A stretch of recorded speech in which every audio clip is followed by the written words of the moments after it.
అల్లూరు జిల్లా పెదబైలు మండలం పర్రెడ పంచాయతీ పర్రెడ గ్రామంలో ప్రతి గడపకు సర్పంచ్ అనే కార్యక్రమాన్ని ప్రారంభించారు. గ్రామంలో గడప గడపకు తిరిగి ప్రజా సమస్యలను యువ సర్పంచ్ చెండా రవిశంకర్ తెలుసుకున్నారు. Aadhaar card, ration card, birth certificate, death, caste, income certificates, భూపట్టాల విభజన ఏ విధంగా చేసుకోవాలో ప్రజలకు వివరించారు.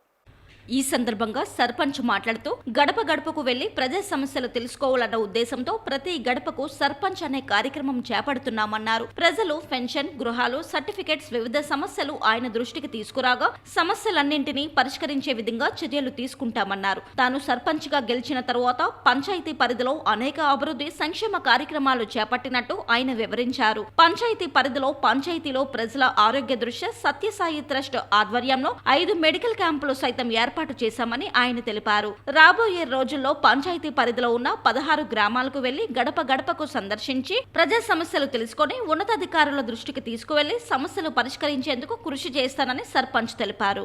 అల్లూరి సీతారామరాజు జిల్లా పెదబైలు మండలం పర్రెడ గ్రామ పంచాయతీ సర్పంచ్ ఈరోజు ప్రతి గడపకు సర్పంచ్ అనే కార్యక్రమం పర్రెడ గ్రామ పంచాయతీ పర్రెడ గ్రామంలో ప్రారంభించడం జరిగింది. ఈ కార్యక్రమంలో భాగంగా సచివాలయ సిబ్బంది, వార్డు మెంబర్లు, అదేవిధంగా పర్రెడ గ్రామ పంచాయతీలో ఉన్నటువంటి క్షేత్రస్థాయి సిబ్బంది అందరూ కూడా ఈ కార్యక్రమంలో పాల్గొనడం జరిగింది.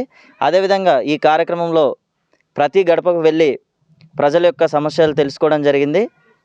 ముఖ్యంగా ఎవరికైనా ఆధార్ కార్డు లేకపోతే ఆధార్ కార్డులు ఏ విధంగా చేయించుకోవాలి, రేషన్ కార్డు లేని వాళ్ళకి రేషన్ కార్డులు ఏ విధంగా చేయించుకోవాలి, అదేవిధంగా కొంతమందికి how to apply case certificates and income certificates, birth certificates and death certificates, ఈ సర్టిఫికేట్స్ అన్నింటిని ఏ విధంగా చేపించాలో వివరించడం జరిగింది. అదేవిధంగా కొంతమందికి పట్టాలు 10 ఎకరాలు దాటి ఉన్నట్లయితే వాళ్ళకి పెన్షన్ కూడా రావటం లేదు, అదేవిధంగా రేషన్ బియ్యం కూడా రావటం లేదు. కాబట్టి ఎవరైతే ఉన్నారో వారికి ఏ విధంగా పట్టాలు డివైడ్ చేసుకోవాలనేది కూడా మేము తెలియజేయడం జరిగింది. అదేవిధంగా పర్రెడ గ్రామ పంచాయతీలో మేము వచ్చిన నుండి ఏ కార్యక్రమాలు చేయడం జరిగింది, అదేవిధంగా ఎన్ని సీసీ రోడ్స్ వేయించడం జరిగింది, అదేవిధంగా బోర్లు ఎన్ని వేయించడం జరిగింది, గ్రావిటీ సోర్స్ ఎన్ని, అదేవిధంగా ఫార్మేషన్ రోడ్స్ ఎన్ని, ఇవన్నీ కూడా మేము వివరించడం జరిగింది.